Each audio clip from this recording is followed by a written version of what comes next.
Bienvenidas, amada iglesia, ¿cómo estás? Este es el culto de los jueves y este es el sermón que gracias al Señor tengo el privilegio de poder compartir con ustedes. En estos días está viniendo palabra a mi corazón, gracias al Señor cada día puedo hallar en Él un devocional diario, personal, y ayer justamente recibí una palabra que hoy compartí bien temprano en el grupo y que me gustaría poder explayarla en esta hora. Esa palabra está en Mateo capítulo 20, versículo 28, pero me gustaría también enfocarnos en el contexto de esta palabra.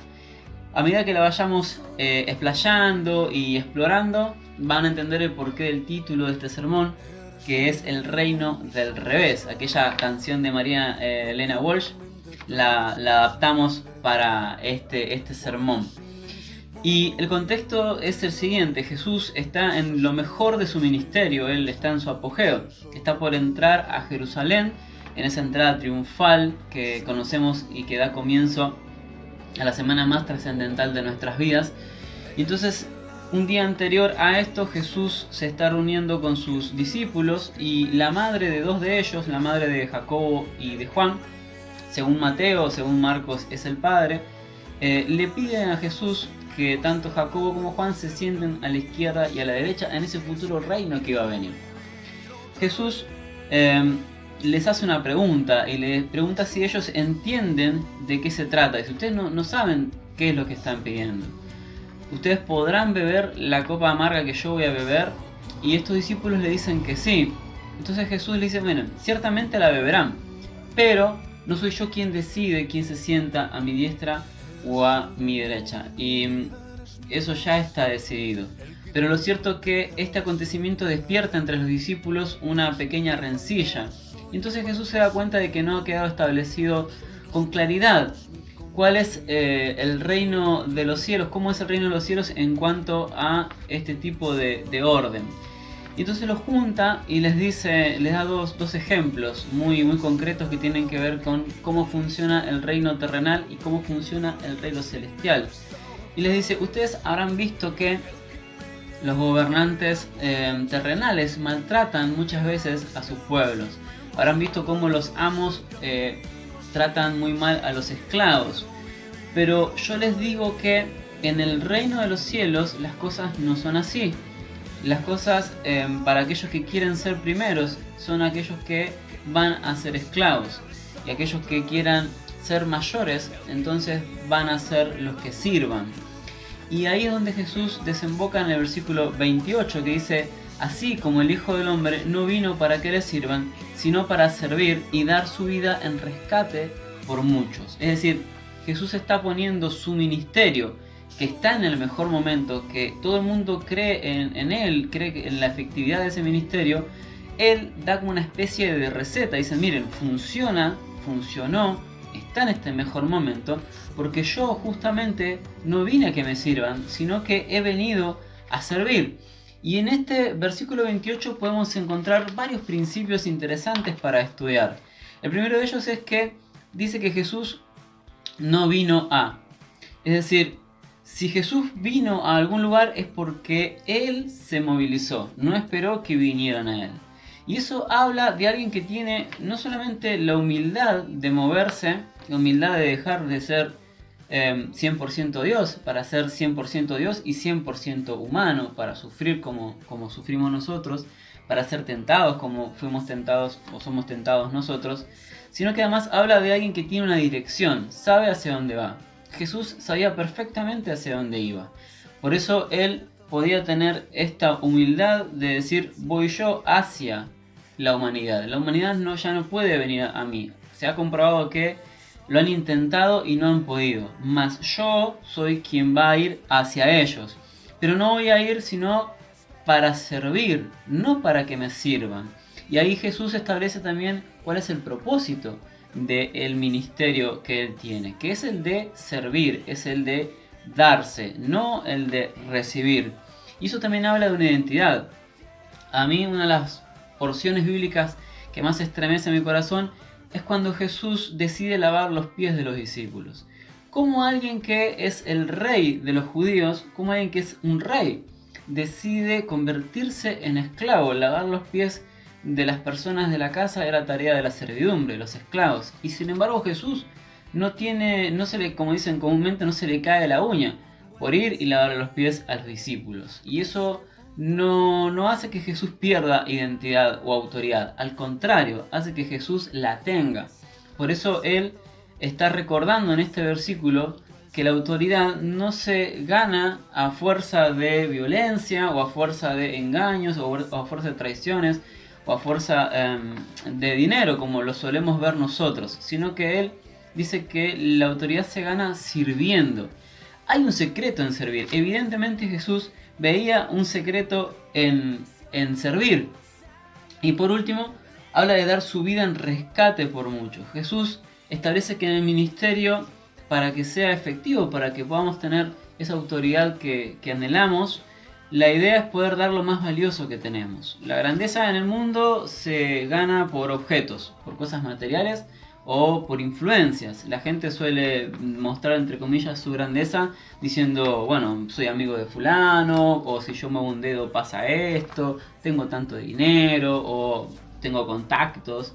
Sin embargo, Jesús dice que la grandeza es por el dar y no por el recibir. Lo que te hace grande es dar y no recibir. ¿Por qué? Bueno, básicamente porque si nuestra grandeza residiera en lo que recibimos, entonces nuestra grandeza va a depender de los demás. Pero Jesús establece un principio distinto. Jesús dice que nuestra grandeza está en el dar. ¿Por qué? Porque va a depender de lo que nosotros en nuestro corazón podamos tener. Y no cualquier cosa. Jesús lo que va a dar va a ser su vida. Es decir, dar todo. Jesús nos enseña a dar absolutamente todo, sin egoísmos, en un mundo donde todo el tiempo la sociedad te propone mirarte el ombligo. Jesús viene a decir que mires a otro, que la grandeza está en eso, en la empatía, en la compasión, en el poder tener la habilidad de pensar qué es lo que le sucede al otro o cómo estaría el otro. Eso nos va a ayudar a servir, poder tener esa empatía. Y por último yo quiero hacer mención a el siguiente principio espiritual. Decimos que Jesús es la cabeza de la iglesia, ¿verdad? Que la iglesia es el cuerpo y que Jesús es la cabeza, hablando en términos apostólicos, como dice Pablo. Entonces, si Jesús es la cabeza de la iglesia tiene que pensar como piensa Jesús, tener su visión. Y muchas veces vemos que hay iglesias en las que no sucede esta cuestión. Es decir, lamentablemente a veces vemos y pasamos por iglesias donde hay marquesinas gigantes, carteles gigantes donde hay la familia del pastor, o está el pastor, o está el apóstol, con una foto enorme, y pareciera ser que lo más importante de ese lugar es eso. Pareciera ser que Dios quedó en un segundo lugar o en un tercer lugar. Sin embargo, la iglesia no es una empresa. En una empresa hay cargos, hay lugares. En una empresa la gente hace mérito para poder tener un puesto. La iglesia no es un ejército, no hay jerarquías. Es decir, no hay nadie que diga algo y que inmediatamente se tenga que hacer. No es una cuestión mínimamente vertical entre los hermanos. El pastor siempre dice que todos somos iguales y que el que manda siempre es Cristo. Entonces es una visión esa correcta de la iglesia. Por último, la iglesia no es el Estado, no es un gobierno terrenal, no hay puestos, no hay arreglos, no hay cuestiones raras para poder llegar a un lugar o a otro. La iglesia es, como dice Pablo, es un cuerpo, y en un cuerpo hay sistemas. En un cuerpo está el sistema respiratorio, está el sistema digestivo, distintos tipos de sistemas, pero a la vez hay miembros, donde cada miembro tiene una función. Y Jesús lo que nos enseña a través de este versículo y lo que nos enseña en el día de hoy es que la iglesia tiene eso, es un sistema de funciones. Cada uno de nosotros somos miembros de un cuerpo y cumplimos con una función, pero ninguno es más importante que el otro. Quizás vean que algunos de nosotros tenemos una responsabilidad o una función de coordinar el culto o de subir canciones, otros tendrán responsabilidades o función de poder orar, pero la cuestión es que son funciones, lo hacemos porque es lo que nos toca hacer, lo hacemos porque es lo que el Señor nos permite hacer, pero no hay diferencias, nadie es más importante que nadie. Hoy, durante el día y en todos estos días de cadena de oración, cada uno ha aportado cosas maravillosas y nos han bendecido con canciones, con versículos, con palabras. Aún aquella persona que ha pedido oración está cumpliendo una función y está sirviendo como tiene que ser, porque sirvió para que alguien que está pasando una dificultad se sienta respaldado por la oración de un pueblo. Entonces, mi hermano y mi hermana, lo que yo quiero compartirte en esta noche es que no sé en qué parte del cuerpo te toca estar, pero quiero que sepas algo. Sos fundamental y sos importante en esta iglesia, en esta funcionalidad de la iglesia, donde cada uno de nosotros tenemos una función. Sos sumamente importante. Lo que vos haces es importante. Ahora, si lo que nosotros no hacemos es servir, entonces nada de lo que hagamos va a estar bien. La base de todo siempre será el servicio. A veces charlamos con los chicos, con los jóvenes y queremos enseñarle cuál es el secreto o cuál es aquella perla para que ellos puedan tener un ministerio eficaz. Y la base de todo, el secreto de todo siempre va a ser el servicio. Un hermano que no sirve es un hermano que no va a crecer. Una hermana que no sirve es una hermana que no va a crecer, por más que tenga contactos o dinero o lo que sea. Si no sirve, entonces su ministerio no va a prosperar. Porque recuerden que la grandeza en el reino de los cielos no es lo que recibimos, sino lo que podemos dar. Y darlo con humildad, darlo con un propósito, con una dirección, pero por sobre todas las cosas, darlo con amor.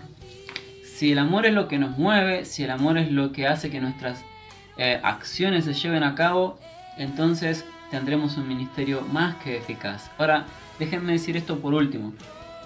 La mayoría de las cosas que hacemos para servir a Dios no están en la iglesia, no se hacen en la iglesia. Piensen en el tiempo que pasamos o que pasábamos cuando no estaba la cuarentena, que pasábamos en la iglesia, a comparación de lo que hacíamos en la semana. Era un tiempo mínimo. Entonces, ¿qué significa eso? Bueno, la mayor parte de nuestro tiempo en el servicio al Señor no está dentro de la iglesia, sino que está fuera de la iglesia. Y ahí, en el trabajo, en la escuela, en la calle, en donde estemos, en la familia, donde estemos, es donde tenemos que servir a Dios. No esperemos aprender a tocar un instrumento, ni aprender a predicar, ni aprender a orar para servir a Dios. Cada uno, con lo que Dios le ha dado, puede servirlo. Lo importante es que lo demos, lo importante es que lo pongamos al servicio y que no creamos que es poco o que es mucho. Si lo hacemos con amor y si servimos con amor hacia otros, créanme que es lo más importante que podremos hacer. Y siempre, siempre que se haga con amor, será mucho. Así que iglesia, yo te invito a que en este tiempo de pandemia, en este tiempo de coronavirus, donde todavía los templos van a estar cerrados, yo te invito a que donde estés, a donde vayas, vos puedas servir al Señor, puedas servir hacia otras personas. Dice la palabra que cuando le damos pan al hambriento estamos sirviendo al Señor. Cuando le damos un abrigo a una persona en su desnudez, estamos sirviendo al Señor. Hay millones de formas de servir al Señor. Lo importante es poder servirlo y que no nos quedemos afuera de eso, porque el secreto, al fin y al cabo, está en servir. Aquel que sirve, solamente aquel que sirve puede experimentar la alegría, el agradecimiento, puede experimentar el abrazo, puede experimentar la gratitud. Aquel que sirve es el único que puede experimentar cómo es o cómo se siente poder ser grande de verdad. El servicio es lo que nos hará grande. Amada iglesia, que Dios te bendiga muchísimo. Me encantó poder compartir con vos este versículo, esta palabra, este sermón. Espero que sea de bendición para tu vida, pero más espero que lo podamos aplicar y que juntos podamos compartir experiencias de haber servido al Señor.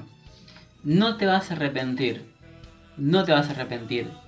Dejemos la quietud, empecemos a servir con lo que tenemos al Señor y Él se encargará de multiplicar lo que tenemos en nuestras manos.